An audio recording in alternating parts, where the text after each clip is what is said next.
Hop, assalomu alaykum. Hozir biz sizlar bilan Prezident maktabiga kirish imtihon testlarini matematika fanidan bitta mantiqiy masalasini ishlanishi bilan ko'rib chiqamiz.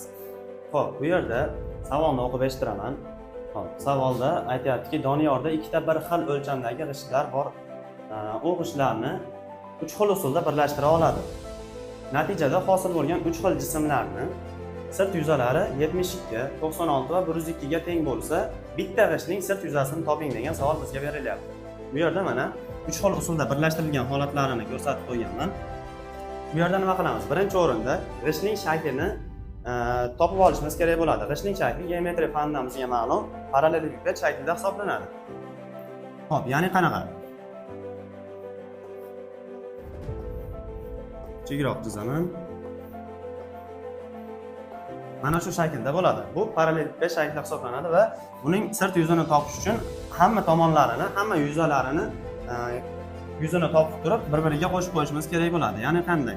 Tomonlarini belgilab olamiz harflar bilan. AB, bo'yi A, eni B, uzunligi esa S harfi bilan belgilab olamiz. Bu yerdan parallelipedning sirt yuzini topish uchun bizda formulamiz bor. Ya'ni qanday formula?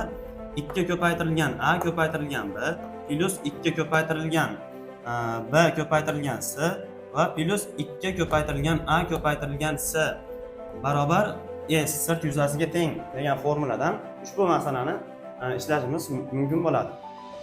Xo'p, birinchi ishimiz nima? Birinchi ishimiz shaklning sirt yuzi uchun ifodani tuzib olamiz. Qanday bo'ladi? Bu ifodamiz, bu sirt yuzini topish formulamiz bitta paralleliped uchun hisoblanadi. Bizda esa shakllarimizda ikkitadan g'isht berilyapti, ya'ni ikkitadan paralleliped berilyapti. Shuning uchun ifoda bizda biroz o'zgarib qoladi. Ya'ni qanday bo'ladi? Xo'p, birinchi parallelipedni hisoblayotganimizda ifodada A va B ni ko'paytirib turib 2 ga ko'paytirayotganimizning sababi bu sirtdan bizning shaklimizda orqa tomonda ham borligi uchun bu qiymatni 2 ga ko'paytirib olyapti. BSni aytayotgan bo'lsa ham, BS ham pastki qismi hisoblanadi parallelipedni va bu pastki qism bu shaklning ustida ham borligi uchun uni ham 2 ga ko'paytirib yozyapmiz. As ham xuddi shunday tartibda bo'ladi. Endi bizda e'tibor berib o'tishimiz kerak. Bu yerda shakllarimiz, parallelipedlarimiz ikkitadan hisoblanadi va shunga mos ifoda tuzamiz. Bularni harflar bilan belgilab olaman. A, B va uzunligini S deb belgilab olaman. Va ifodani tuzishni boshlayman. Birinchi shakl uchun. Xo'p, bu yerda oldin mana bu qismining sirt yuzini topib olamiz. A ko'paytiruv B sirtni yuzini topamiz. To'rt burchakning yuzini topish uchun bo'yini eniga ko'paytirish kerak edi. Shuning shu yerdan topib oldik. Mana A ko'paytiruv B. Bizda bu shakldan bu yerda ikkita borligi uchun 2 ga ko'paytiryapti edik, lekin bu shaklimizda bizda bu qismdan 4 ta bor. Ya'ni qayerda? Bitta bu yerda va ikkita orqasida borligi uchun endi bu qiymatni 4 ga ko'paytirib olamiz. Xuddi shu tartibda davom etamiz. Bunga qo'shamiz, formulamizda qo'shuv bo'lgani uchun. Xo'p, ikkinchisi B ko'paytirilsa bu yerda pastki qism bo'lyapti. Bizda ham pastki va ustki qismiga to'g'ri keladi. Mana bu yer ham B bo'lishi mumkin. Va bu qismda ham bizda nechta bo'lyapti? 4 ta bo'lyapti. Ikkita va pastda ham ikkita bo'lgani uchun bularni ham 4 ga ko'paytirib olamiz. Ya'ni qanday? 4 ko'paytirilgan B ko'paytirilgan S va yana davom etadi. Formulamizda plus bo'lganligi uchun plus. Xo'p, oxirgi qismimiz esa qaysi qolyapti? A va S qismlar qolyapti. A va S qismlar yonbosh tomonlari bo'lyapti. E'tibor beringlar, mana shu joyda bizda bu shaklda ikkita g'isht birlashganda ikkita yonbosh tomoni bir-biriga tutashib turib, yonbosh tomonlari ikkitasi yo'q bo'lib qolyapti. Ya'ni faqat boshi bor va oxiri bor. Ikkitasi bir-biriga tutashib, yuzalar yo'q bo'lib ketadi bu yerda. Shu yerdan yozib olamiz. Ikkita bo'ladi bizda yonbosh tomonlarimiz A va S. Xuddi shu formuladan bu jismimiz uchun ifoda tuzib oldik. Uning sirt yuzasi 96 ga teng ekan. Bu birinchi shaklimiz uchun sirt yuzini topish ifodasi hisoblanadi. Endi ikkinchi shaklimiz uchun xuddi shunday sirt yuzini topish formulasini tuzib olamiz.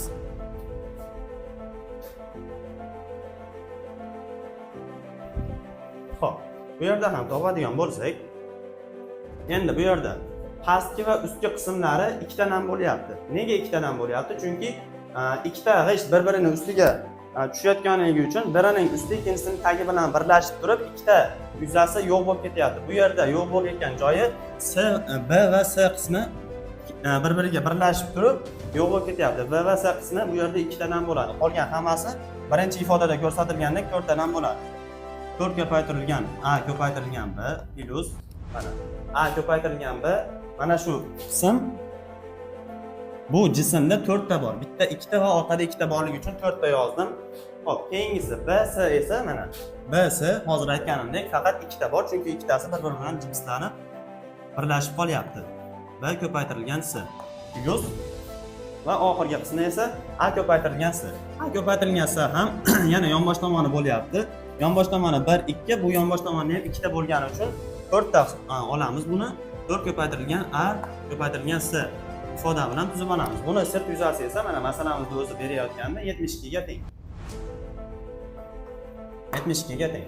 Mana ikkinchi jismimiz uchun ham sirt yuzasini topish formulasini tuzib oldik. Endi uchinchi jismga o'tamiz.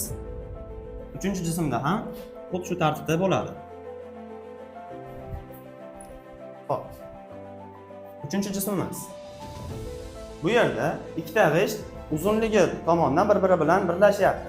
Bu yerda A va B qismlar birinchi g'ishtning oxiri va ikkinchi g'ishtning boshlari bir-biriga tutashib turib, ikkita yuza yo'q bo'lib ketyapti. Qaysi yuzalar?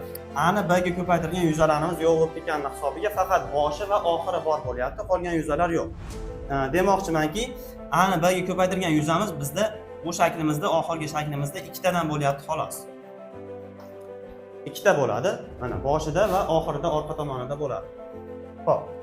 B ni S ga ko'paytirganimiz esa pastki qismi bo'lyapti. Pastki va ustki qismi, pastki va ustki qismi bo'lgani uchun bu shaklimizda 4 ta bu qism bor va buni 4 ga ko'paytirib, xuddi shu tartibda yana yozib olamiz. Bu ham mana uchinchi jismimiz uchun ham sirt yuzasini topish formulasini kiritib oldik. Uni ham qiymatini sirt yuzasini aniq qiymatini bizda masalada keltirib o'tgan. 102 ga teng. 2 ga teng. Xo'p, bizda mana uchala jismimiz uchun ham sirt yuzasini topish ifodasini, ya'ni formulasini tuzib oldik. Endi bu yerdan sizlardan bir narsani yana iltimos qilib o'taman. Savolni bir marta o'qib turib ishlashga kirishmanglar. Aniq nimani so'rayotganini bilib turib, keyin ishlashga kirishsanglar, shunda aniqroq va to'g'riroq javob topishga moyilroq bo'lasizlar. Ya'ni savolni oxirgi qismida aytyapti. Bitta g'ishtning sirt yuzini toping deb savol beryapti.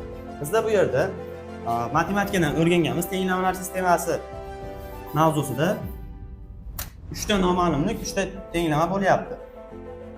Bu yerda sizlar aytishingiz mumkin, tenglamalar sistemasida ifodalarni, hadlarni oldidagi koeffitsiyentlarni bir xil qilib turib, ayirib olib, yo'q qilib ishlashimiz mumkin deb. Yo'q, bu yerda bizda so'ralayotgan narsa bitta g'ishtning sirt yuzasi bo'lganligi uchun hammasini qo'shib yuboramiz. Sababi nega? Sababi bitta g'ishtni sirt yuzasini topishimiz kerak va hammasini umumiy uchala jismimizni ham 6 ta g'isht bo'lyaptimi? 6 ta jismni sirt yuzasini topib turib, shunday bo'lib olsak, bitta g'ishtning sirt yuzasi kelib chiqadi bizda. Mana tushunmasanglar, o'zim ko'rsataman. Hamma ifodalarni mana A, B ni, B, S ni va A, S larni ham bir-biriga qo'shib, alohida umumiy ifoda tuzib olaman. Bu yoqda 4, 4, 2, 10 ko'paytirilgan A ko'paytirilgan B plus 4, 2, 4. Bu ham 10 ko'paytirilgan A ko'paytirilgan B. B ko'paytirilgan S, uzr. Plus va oxirgisi 2, 4, 4. Bu ham 10 ko'paytirilgan A ko'paytirilgan S. Va oxirgi sirt yuzalarini ham umumiy qiymatlarini bir-biriga qo'shib umumiy qiymat chiqarib olamiz. Bu yerda sirt yuzalarini ham umumiy qiymatlarini qo'shib umumiy qiymat chiqarib olamiz. Xo'p, 72 ga 102 ni qo'shsak 174 bo'ladi va 174 ga 96 ni qo'shadigan bo'lsak bizda umumiy qiymati 270 ga to'g'ri keladi. Bu yerdan mana bitta g'ishtning sirt yuzasini topish uchun mana shu ifodadan foydalanib qo'ysak bo'ladi. Ya'ni parallelepipedning asosiy sirt yuzasini topish formulasidan. Buni qanday chiqarib olamiz? Bu yerda ifodada har bir hadlarning oldida 10 ga karrali son bo'lganligi uchun hamma 10 ga karrali sonlarni qisqartirib yo'q qilib yuborsak bo'ladi. Mana shu holat bo'ladi va A ko'paytiruv B plus B ko'paytirilgan S plus a ko'paytirilgan s barobar 270 ni 10 ga qisqartirganimizda 27 degan sonning o'zi qoladi. Bizda mana shu ifoda kelib chiqdi. Endi biz nima qilishimiz kerak? Mana bu yerdan shu ko'rinishga olib kelib olishimiz kerak. Harfiy ifodalarni o'zini. Bu yerda bir xil koeffitsiyentlarni qavsdan tashqariga chiqarib olsak, ikkini, ya'ni a b plus b s plus a s barobar s sirt yuzasining formulasiga teng bo'ladi. Bizda mana bu ifoda kelib chiqdi. Mana bu bizda nechaga teng bo'lyapti? 27 ga teng bo'lyapti. Biz buni 2 ga ko'paytirib qo'ysak, bitta g'ishtning sirt yuzasini topgan hisoblanamiz. Ya'ni qanday? Umumiy tenglikning ikkala tomonini ham 2 ga ko'paytirib yozib olamiz. 2 ko'paytirilgan a ko'paytirilgan b plus b ko'paytirilgan s plus a ko'paytirilgan s. Va bu yerdan 27 ko'paytirilgan 2. İstasak qavslarni ochib yuborishimiz ham mumkin. Buni umuman qizig'i yo'q.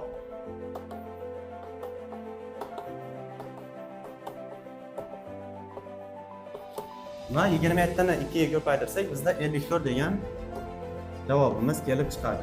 Mana biz sizlar bilan Prezident maktabiga kirish imtihon testlarini matematika fani bo'yicha bitta mantiqiy masalasini ishlanishi bilan ko'rib chiqdik. Tushuntirish mobaynida mendan biron bir kamchilik, xato o'tgan bo'lsa, avvalo hammalaringdan uzr so'rab qolaman. Va sizlar bilan keyingi darslarimizda, keyingi videolarimizda ko'rishguncha deb xayrlashib qolaman.